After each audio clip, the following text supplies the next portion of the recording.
옛날 옛적 눈부신 자연에 둘러싸인 어느 작은 마을에 사는 사람들은 자유롭고 평화롭게 살아가고 있었습니다. 이 마을의 사람들은 루소가 말한 자연 상태에 가까운 삶을 살고 있었죠. 모두가 평등했고 무엇보다 자신들이 원하는 대로 자유롭게 살 수 있었습니다. 그러나 어느 날 이 마을에 큰 변화가 찾아왔습니다. 한 부유한 상인이 이곳에 왔고 그는 가지고 온 많은 물건들로 사람들의 관심을 끌었습니다. 사유재산이라는 개념이 처음으로 마을에 들어온 순간이었습니다. 상인은 마을 사람들에게 새로운 생활을 제안했습니다. 이 물건들은 여러분의 삶을 더욱 편리하고 행복하게 만들어 줄 것입니다. 라고 그는 말했죠. 처음에는 사람들은 그저 호기심에서 물건들을 사들였지만 점차 소유에 대한 욕심이 커지기 시작했습니다. 이때부터 마을에는 묘한 긴장감이 돌기 시작했고 불평등이 싹트기 시작했습니다. 마을 회의는 점점 시끄러워졌고 사람들은 서로의 재산을 부러워하기 시작했습니다. 어떻게 하면 원래의 자유롭고 평등한 삶으로 돌아갈 수 있을까요? 이때 지혜로운 마을의 장로가 입을 열었습니다. 그는 루소의 사회계약론을 언급하며 공동체의 중요성을 강조했죠. 우리 모두가 스스로의 이익보다 공동의 이익을 우선시할 수 있다면, 그리고 다시 한번 서로에 대한 신뢰를 회복할 수 있다면 우리는 이 문제를 해결할 수 있습니다. 라고 장로는 말했습니다. 그는 이어서 우리는 모두가 동등한 목소리를 낼 수 있는 새로운 사회계약을 만들어야 합니다. 이렇게 한다면 우리는 잃어버린 진정한 자유를 되찾을 수 있을 것입니다. 라고 덧붙였습니다. 사람들은 장로의 말에 귀를 기울이고 자연스럽게 자신들의 생각을 나누기 시작했습니다. 매일 저녁 마을 광장에 모여 서로의 불만을 이야기하고 어떻게 하면 공동의 선을 추구할 수 있을지 토론을 벌였습니다. 그 결과 마을 사람들은 각자의 의견을 모아 새로운 규칙을 만들고 이를 함께 따르기로 하였습니다. 처음에는 어렵고 낯설게 느껴졌지만 사람들은 점차 새로운 사회계약이 그들의 삶을 어떻게 변화시키고 있는지 체감하기 시작했습니다. 예전처럼 자유롭고 평등했던 마을의 분위기가 서서히 되살아났고 마을 사람들은 다른 사람의 사유재산을 부러워하기보다는 공동체의 일원이 된 것을 자랑스럽게 여기게 되었습니다. 그리고 무엇보다 그 과정에서 사람들은 잊고 있었던 중요한 사실을 깨닫게 되었죠. 진정한 자유란 나 개인의 이익만을 위한 것이 아니라 모두가 함께 누리는 것임을 말입니다. 마을은 다시 평화롭고 협력적인 곳으로 돌아갔고 사람들은 루소의 사회계약론이 단순히 책 속의 이론이 아니라 실제 삶 속에서 구현 가능한 지혜임을 확인할 수 있었습니다. 이처럼 사유재산의 부작용 속에서도 사회계약을 통해 공동의 선을 추구하며 진정한 자유를 회복한 마을 사람들의 이야기는 우리에게도 많은 교훈을 남깁니다. 루소의 사회계약론이 단지 과거의 철학적 이론이 아닌 오늘날 우리의 삶에도 깊은 통찰을 줄 수 있다는 사실을 보여주면서 말이죠. 두 번째 이야기. 어느 조용한 마을에 살고 있던 존이라는 남자가 있었습니다. 그는 어려서부터 남을 돕는 것을 좋아했지만 정작 어떻게 가장 효과적으로 도울 수 있을지에 대해선 별로 고민해보지 않았습니다. 그는 늘 주변 사람들에게 조그마한 도움을 주면서 살아왔는데 그 중에서도 특히 각종 자선단체에 기부하는 것을 즐겼습니다. 하지만 어느 날 그는 우연히 읽게 된 피터 싱어의 효과적 이타주의에 관한 글을 접하고 충격에 빠졌습니다. 그는 해당 철학이 기존에 자신이 실천해오던 방식과는 다르다는 것을 깨달았습니다. 효과적 이타주의의 개념이 머릿속을 맴돌던 존은 불현듯 현실 세계에서 이를 실천해보고 싶다는 생각이 들었습니다. 그래서 그는 그동안 기부해온 곳을 재검토하기로 했습니다. 첫 번째로 찾은 기관은 작고 아늑한 고양이 보호소였습니다. 그곳에서 자원봉사를 하고 종종 돈을 기부하곤 했던 존은 보호소 사람들이 고양이를 얼마나 애정을 담아 돌보는지를 알고 있었습니다. 하지만 그는 한 발짝 물러서서 효과적 이타주의의 관점에서 이 고양이 보호소가 진정으로 가장 긴급하고 중요한 문제를 해결하고 있는지 의문을 가져보았습니다. 이윽고 자신이 무엇을 더 잘할 수 있을지 고민하던 존은 고양이 보호소를 나오며 절망에 빠졌습니다. 하지만 그는 포기하지 않고 그날 밤 집으로 돌아와 인터넷을 뒤지며 자료를 모으기 시작했습니다. 그는 전 세계적으로 가장 심각한 문제는 무엇인지, 자신이 가진 자원을 어디에 투자할 때 최대의 이용을 얻을 수 있는지를 알아보기로 했습니다. 그리고 결국 발견한 것은 글로벌 보건과 빈곤 문제였습니다. 존은 여러 논문과 보고서를 읽으며 그가 가진 자원이 잘 사용될 수 있는 새로운 접근 방식을 찾기 위해 애썼습니다. 그는 기본적 질병 예방 퇴치 기구라는 단체가 말라리아 모기장을 아프리카에 보급하는 활동을 하고 있다는 것을 알게 되었습니다. 논문에 따르면 이 기구는 놀라운 성공률을 보이고 있었고 단순하지만 심각한 질병을 예방함으로써 엄청난 사람들의 목숨을 구하고 있었습니다. 더구나 그 기관이 제시한 데이터는 투명하고 분석 가능하도록 공개되어 있었습니다. 존은 그 데이터에 감명받아 그곳에 기부를 하기로 결심했습니다. 그런데 문제는 거기서 그치지 않았습니다. 효과적 이타주의의 가르침을 통해 존은 자선뿐만 아니라 자신의 생활 전반을 점검하고 개선하기 시작했습니다. 그는 가장 큰 영향을 미칠 수 있는 경로를 찾은 덕분에 남은 돈뿐만 아니라 시간을 어떻게 활용할 것인지도 재검토하게 되었습니다. 그는 자신의 분야에서 최고가 되기보다는 변화의 씨앗을 뿌리기 위한 도구로 자신의 경력을 활용할 방법을 찾기 시작했습니다. 그리고 놀랍게도 그의 이러한 태도와 행동은 주변 사람들에게 영감을 주기 시작했습니다. 그의 친구들, 가족들, 그리고 동료들까지도 존의 이야기를 들으며 그들 각자 의효과적 이타주의를 실천하기 시작했습니다. 몇몇은 자주 가던 카페에서 여윳돈을 아껴 교육기금을 지원하기도 하고 다른 이들은 시간과 노력을 들여 봉사활동에 나서기도 했습니다. 각자의 자원이 비록 한정적이었지만 그것을 가장 효과적인 방법으로 사용하려는 시도는 마을 전체에 작은 변화를 가져왔고 그 변화를 계기로 더 많은 사람들이 효과적 이타주의를 이해하고 실천하게 되었습니다.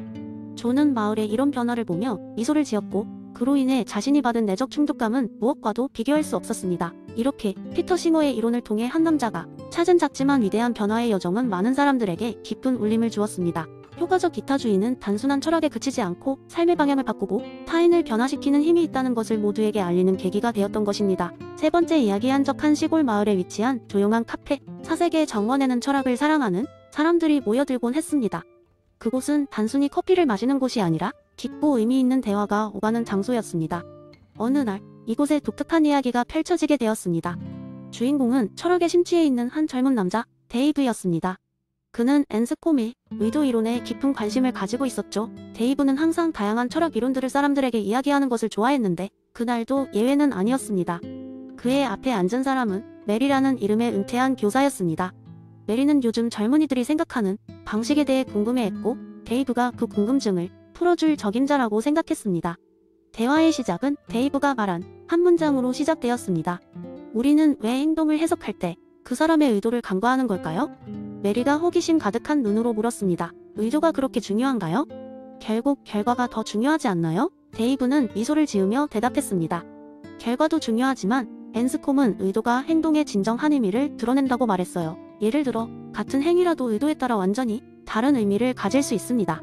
그는 예를 들어 보였습니다. 한 청년이 밤중에 이웃 창문을 깨뜨린 상황을 설명했습니다. 청년이 단순히 창문을 부수고 싶어서 그랬다고 생각해보세요. 그렇다면 그는 단순한 파괴자일 겁니다.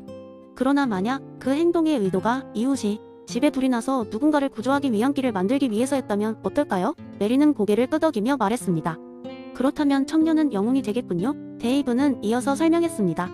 맞아요. 의도가 달라지면 행위의 도덕적 판단도 변합니다. 앤스콤은 이런 식으로 의도를 이해하는 것이 우리가 누군가를 판단할 때 필수적이라고 생각했죠. 의도는 우리가 가진 정보에 따라 여러 층의 의미를 가질 수 있기 때문에 사람을 단순히 행동 결과로만 판단해서는 안 된다고 봅니다. 그러면서 데이브는 앤스콤의 이론이 현대 사회에서 어떻게 적용될 수 있는지를 설명했습니다. 예를 들어 법정에서 범죄자의 의도가 죄의 중대성을 판단하는 중요한 요소로 작용하는 것을 지적했습니다. 그는 이러한 접근이 사회적으로 책임을 묻는 데 있어 정의롭고 공정한 방식을 제공한다고 주장했습니다. 그날 이후로 메리는 데이브와의 대화를 곱씹으며 의도에 관한 사색에 빠졌습니다. 그녀는 매일 마주하는 사람들의 행동에 대해 더 이상 표면적인 것만 보는 것이 아니라 그들의 숨은 의도와 맥락을 이해하려고 노력했습니다. 사색의 정원, 카페는 이렇게 또 한 명의 사색가를 탄생시켰고 앤스콤의 의도 이론은 조용히 그 마을 사람들이 사고방식을 조금씩 변화시키고 있었습니다.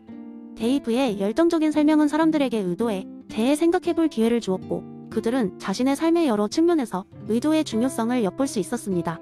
결국 앤스콤이 말한 대로 의도는 행동의 숨은 그림자로서 더 깊은 이해를 이끌어내는 열쇠임을 깨닫게 되었던 것입니다.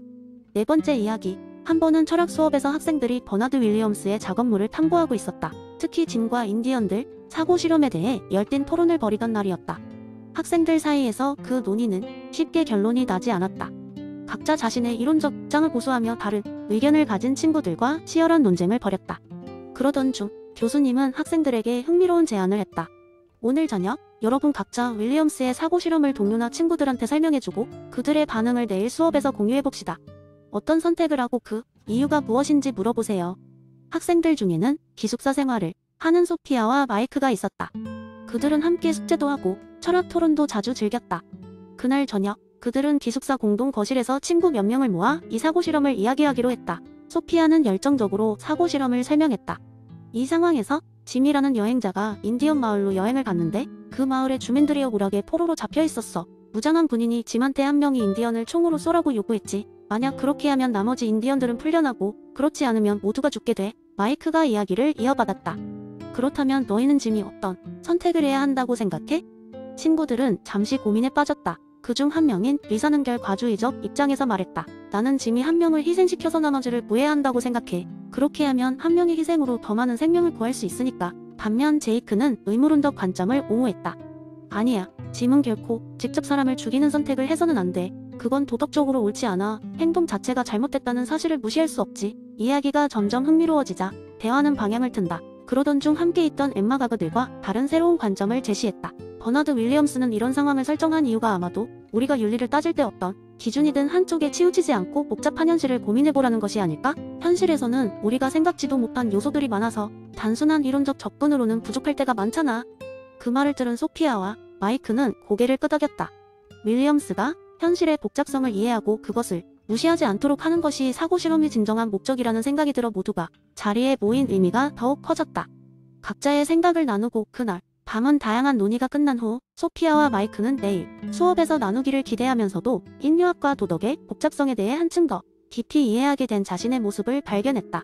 특별히 그날 밤의 토론은 단순한 철학적 논의가 아닌 개인적 도덕관을 형성하는 순간이기도 했다. 그렇게 그들의 대화는 윌리엄스의 의도를 명확히 하면서도 그들 자신의 윤리적 직관을 풍부하게 만들어 주었다. 다음날 수업에서는 저마다 흥미로운 통찰과 토론 결과를 공유하며 또 한바탕 철학의 바다로 빠져드는 열기가 계속되었다.